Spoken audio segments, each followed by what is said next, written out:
மயிலாடுதுறையில ஒரு ஊழியக்காரர், கோச்சிக்காதீங்க பாஸ்டர், ஒரு ஊழியக்காரன் என்ன சொல்றானா, என் சபையில 50 ஓட்டு இருக்கு, above 18. நான் கோடு கிழிச்சா அந்த கோட்டை, அந்த above 18 இருக்கிற ஓட்டு, அதாவது விசுவாசி தாண்டாது. ஒரு ஓட்டுக்கு எவ்வளவு துட்டு தருவேன் சார்? பொய் சொல்லல, வாய்ஸ் நோட் இருக்கு, என்கிட்ட ஆதாரம் இருக்கு. இந்த பாஸ்டர் மாமாவை குறிச்சு நீங்க என்ன நினைக்கிறீங்க?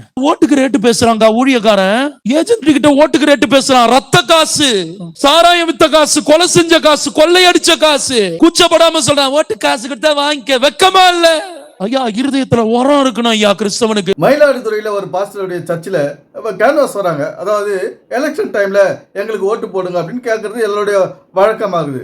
அந்த ஓட்டுக்கு வாங்க கேட்க வரவங்கள இவர்கிட்ட சொல்ல, ஒரு பாஸ்டர் என்ன சொன்னாரா, நீங்கள் இந்த ஓட்டுக்கு எவ்வளோ காசு கொடுப்பீங்க? எங்கள் சபையில் 50 பேர் இருக்காங்க ஓட்டு போட தகுதியானவங்க, நீங்கள் ஒரு அமௌண்ட் கொடுங்க, நான் அவங்கக்கிட்ட சொல்லி உங்களுக்கே ஓட்டு போட சொல்கிறேன் அப்படின்னு ஒரு பாஸ்டர் ரேட்டு பேசுகிறாரு அப்படின்னு பிரைஸ்லி வரதராஜ் இங்கே சொல்கிறாரு.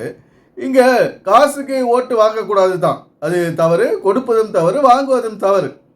ஆனால் இந்த பாஸ்டர் பாருங்க, யாரோ ஒருத்தர் அது காசு கொடுத்தா நான் உங்களுக்கே போடுறேன் ஓட்டை அப்படின்னு ஒரு சொல்லி வாங்குறாருன்னா, அப்போ பாருங்க எவ்வளோ இந்த பாஸ்டர்ன்ற ஒரு பதவி, ஒரு பேரை வச்சுக்கின்னு எப்படியெல்லாம் காசு சம்பாதிக்கலாம் அப்படின்றது தான் இந்த பாஸ்டருடைய எண்ணமாக இருக்குது. ஓ, நமக்குன்னு ஒரு கூட்டம் இருக்குது, நாம் சொன்னால் கேட்பாங்க, இதுதான் நம்ம சமயம், இதை சாக்கா வச்சு நம்ம அவங்ககிட்ட பணத்தை வாங்கி நம்ம சர்ச்சைக்கு செலவு பண்ணலாம். ஒரு காசை வாங்கி சர்ச்சை கூட செலவு பண்ணுறது ஒரு எண்ணம் இருக்கும். இப்படி இல்லாமல் காசு வாங்கி சர்ச்சைக்கு செலவு பண்ணணும். அதுவாக சொல்கிறார் இயேசு கிறிஸ்து. யாராவது உங்களை ஓட்டு கேட்க வந்தால் அவங்கக்கிட்ட போயிட்டு காசு வாங்கிட்டு, உங்கள் சர்ச்சுக்கு நீங்கள் ஸ்பீக்கர் வாங்கிக்கிங்க, மைக் வாங்கிக்கிங்க, லைட் போட்டுங்க, பெரிய டிவி வாங்கி வச்சுங்க அப்படின்னு இயேசு கிறிஸ்து ஐடியா கொடுத்தாரா? இங்கே மயிலாடுதுறை பாஸ்டர் பாருங்க எவ்வளோ தந்திரமான ஒரு மூளையை பாருங்கள், எப்படியெல்லாம் போகுது மனுஷனுடைய மூளை. காசுன்னா அது ஒரு நியாயமான வழியில் சம்பாதிக்கணும், ஒரு கௌரவமான வழியில் சம்பாதிக்கணுன்றது இவங்களுக்கு இல்லை. எந்த வழியிலையாவது நம்ம காசை நம்ம கைக்கு வந்துடணும் அப்படி ஒரு எண்ணத்தில் தான் இந்த பாஸ்டர்கள் இன்றைக்கி அலையிறாங்க. இதை பிரைஸ்லி வரதராஜ் சொல்கிறாரு. இப்போது அந்த பாஸ்டருக்கு காசுக்கு ஓட்டு போகிறதுக்கு, காசு வாங்கிறதுக்கு ரெடி ஆகுறாரு. இப்போ இந்த பிரைஸ்லி வரதராஜ் எப்படி இவர் நல்லவரா அப்படின்னு பார்க்க போனால், இங்கே பாருங்கள், மற்றவங்களுடைய உழைப்பு சம்பாதிக்கிற காசை நம்ம கை நீட்டி வாங்கக்கூடாது. அவங்களுடைய உழைப்பு அவங்கக்கிட்டே, அவங்க தான் அனுபவிக்கணும், அவங்க தான் சாப்பிடணும். அது மாதிரி இருக்கும்போது இதை பிரைஸ்லி வரதராஜ் என்ன செய்கிறாரு, காணிக்கை என்ற ஒரு பேரை வச்சுக்கின்னு மக்கள்கிட்ட காணிக்கை வாங்காது இருப்பாரா? பாருங்கள், இங்கே அவரு அந்த மயிலாடுதுறை ஓட்டுக்கு காசு வாங்குறாருன்ற மட்டும் ஒரு கோபம் வருது, இவனை திட்டுறாரு அவனை. அப்படி இருக்கும்போது இவர் ஏழைங்க கிட்ட காசு வாங்கி காணிக்கின்ற பேரில் காசு வாங்குறாரு, அது மட்டும் சரியா? இது இந்த பாருங்கள், இதெல்லாம் எப்படி நம்ம சரின்னு ஏற்றுக்கிறது? ஒரு பாஸ்டர் எதை செஞ்சாலும் நம்ம சைலண்டாக இருக்கணுமா, வேடிக்கை பார்க்கணுமா? அந்த சபை மக்கள் பாருங்கள், மயிலாடுதுறை சபை மக்கள் பாஸ்டர் சொன்னால் போட்டுருவாங்க பொழுது. அப்படிதான் எல்லாமே இந்த காசுக்காகத்தான். நாம் உழைக்கணும், நாம் சேர்த்து வைக்கணும், நாம் நம்முடைய நாட்கள் நாம் அதில் அந்த பணத்தில் கழிக்கணும் அப்படின்றதெல்லாம் இவங்களுடைய மனசில் வர்றது கிடையாது. ஓ, எலெக்ஷன் டைம்னா நமக்கு காசு வரும், யார் யாருக்கு நினைக்கிறாங்களோ அவங்ககிட்டலாம் வாங்கிக்கிறது. இப்போ இந்த பாஸ்டர் என்ன செய்வார், வரவங்கிட்டலாம் இப்போ மற்ற பேர் ஒன்றா வரப்பார், அப்படி கிடையாது. வரவங்கிட்டலாம் தனித்தனியாக பேசுவார், நாங்கள் உங்களுக்கே போட்டுருவோம், காசு கொடுங்க அப்படின்னு சொல்லிட்டு எல்லோரும் வரவங்கிட்ட எல்லா பார்ட்டிக்கிட்டே காசு வாங்கிக்குவார். அவ்வளோ நல்லவர் பொழுது இவர்.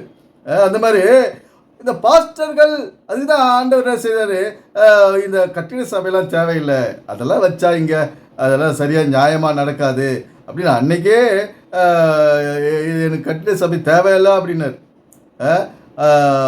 அதில் விருப்பம் கிடையாது.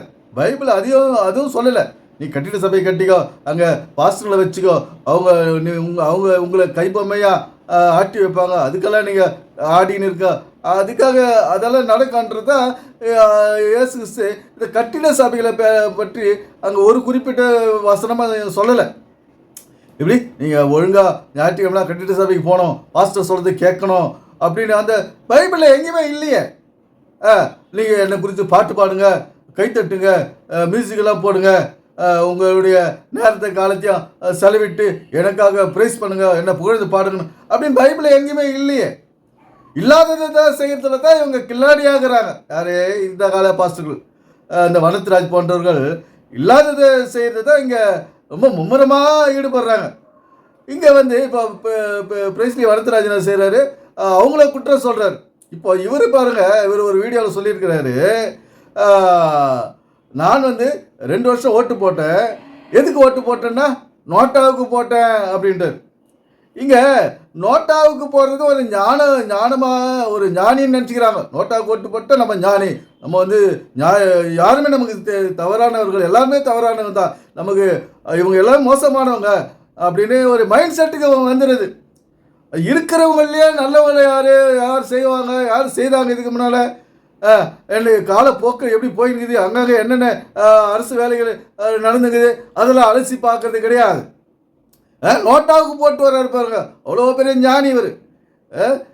சரி இவ்வளோ பேசுகிறாரு, இவ்வளோ நியாயமாக நான் இவங்களாம் சரியில்லைன்றாரு, நான் நோட்டாவுக்கு போட்டு வந்துட்டு இவர் எலெக்ஷனுக்கு வேண்டி தானே பாருங்க, நான் வந்து எலெக்ஷன் பண்ணி எல்லாருக்கும் நல்லது செய்ய போகிறேன். இப்போ எலெக்ஷன் இல்லை, பாஸ் வேலையை விட்டுரு, எலெக்ஷன் இல்லை, யாருக்கும் காசு கொடுக்காத நீ எலெக்ஷன் நீ ஜெயிச்சு மக்களுக்கு நல்லது செய்ய, இப்படி ஒரு வாய்க்கு வந்ததெல்லாம் பேசுகிறது தான் ஒரு வேலை.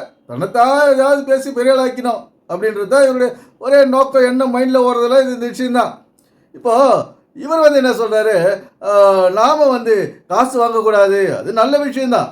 ஏன்னா காசு வாங்காத தான் நமக்கு நியாயமாக யார் படுதோ, நல்லவங்க யார் செய்கிறவங்க யாரோ அதை நம்ம அந்த இடத்துல நம்ம ஓட்டு பதிவு பண்ணணும். ஏன்னா இந்த மாதிரி காசு கொடுக்குறதையும் விட்டுடணும், காசு நம்ம வாங்கிறதையும் இந்த விட்டுடணும். ஒரு கௌரவமான ஒரு நியாயமான ஒரு தேர்தல், கௌரவமான தேர்தல் இங்கே நடக்கணும். அப்படி இந்த உலகத்திலே நாம் செய்ய வேண்டியதை சரியாக செய்ய வேண்டும் நண்பர்களே, அதுதான் எதிர்பார்க்குது.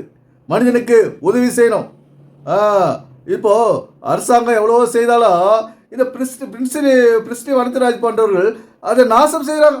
மக்களை கூட்டி, சபை என்ற பேரில் மக்களை கூட்டி அவங்களுக்கு ஒரு நல்ல போதனையாக வழியை சொல்லாத, இப்படி இவர் பைபிளுங்கிற விளக்கத்தையே மனுஷனுக்கு பிரயோஜனமான ஒரு விளக்கத்தை சொல்கிறது கிடையாது. அப்போ இவர் ஒரு அரசியல்வாதி ஆகிட்டார்னா என்ன ஆகுது பாருங்கள். வேதமானது ஒரு வாழ்வியல் புத்தகம்.